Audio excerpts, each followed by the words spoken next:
Welcome to this explainer. We're breaking down France's terrifyingly dominant World Cup run, following that absolute masterclass against Sweden. Look, if you've been watching the tournament at all, you already know the French national team isn't just winning games. They're completely dismantling opponents with a level of precision and flair that's genuinely breathtaking.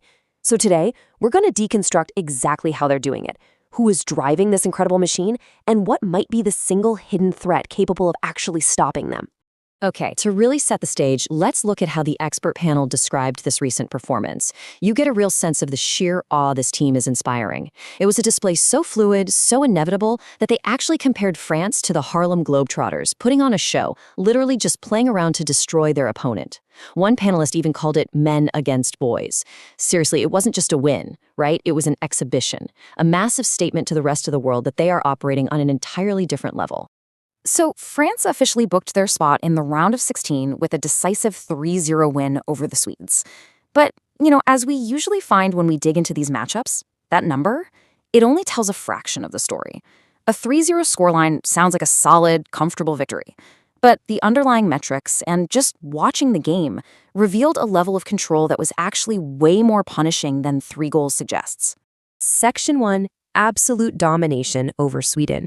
Because while the final score was 3-0, the expected goals metric, which, if you remember, measures the quality and likelihood of scoring chances, was actually super kind to Sweden. France's offensive output easily, and I mean easily, could have resulted in a 6 or 7 goal blowout.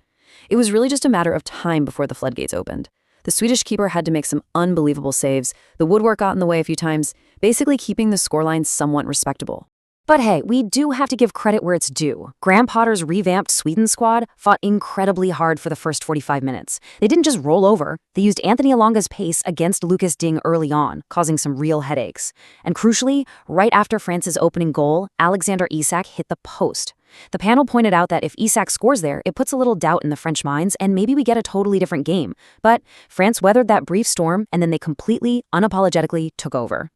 Section 2, the genius of Kylian Mbappe. All right, the crucial point here is this staggering number, 6. Mbappe already has 6 goals in this World Cup, including that brilliant brace against Sweden. I mean, the dancing feet, the superb touches to open up space, the pure power to just shove the ball into the top corner. It's unreal. And with those goals, he is now officially the player with the most goals in knockout rounds in World Cup history. Just let that sink in for a second. We are watching him rewrite the history books right in front of our eyes.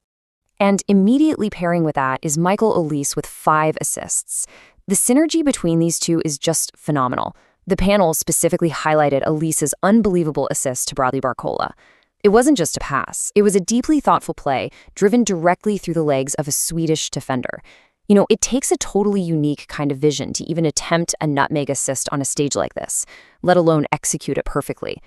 But here is where the panel pointed out a really fascinating contrast.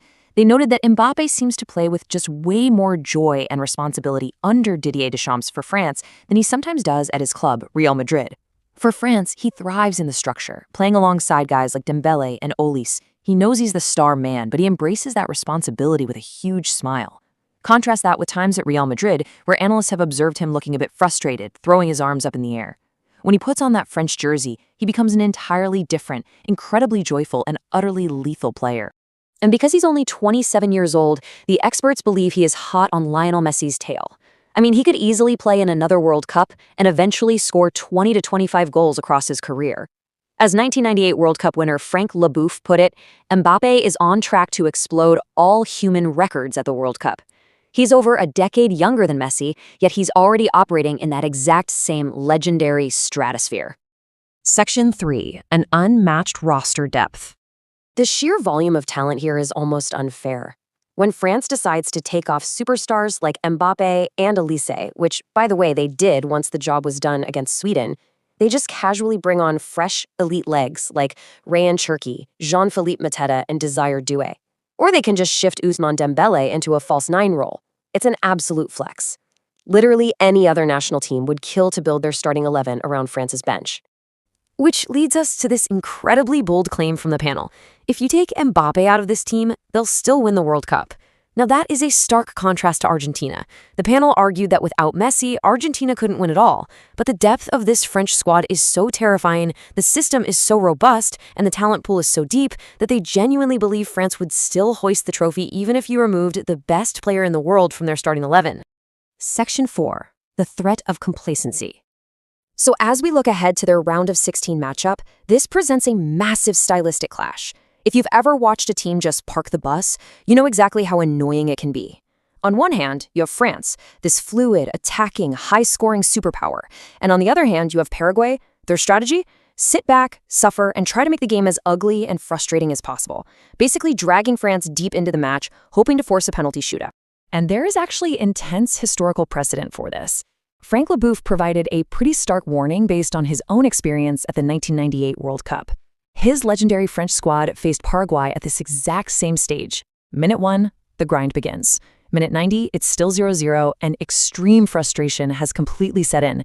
It took them almost 2 hours of pure agonizing football before Laurent Blanc finally scored the golden goal to send them through. Just a total nightmare scenario. Which brings us to this really profound insight from Leboeuf. He said, "When we feel too comfortable, we go into danger." For the French team, comfort breeds danger. The expectations right now are so astronomically high that anything less than winning the entire tournament is considered a total disaster. If they go into the Paraguay game feeling comfortable, thinking it's a guaranteed win, they risk falling asleep at the wheel against a team perfectly designed to exhaust them. So, I'll leave you with this final thought to ponder. As France prepares to face a team determined to make them entirely uncomfortable, a team whose sole mission is just to survive, is the only force capable of stopping this French juggernaut simply their own complacency? We've seen the brilliance, we've seen the depth, and we've seen the metrics. Now we just have to see if they can maintain the ruthless mindset required to actually lift the trophy. Thanks for joining me for this explainer, and enjoy the rest of the matches.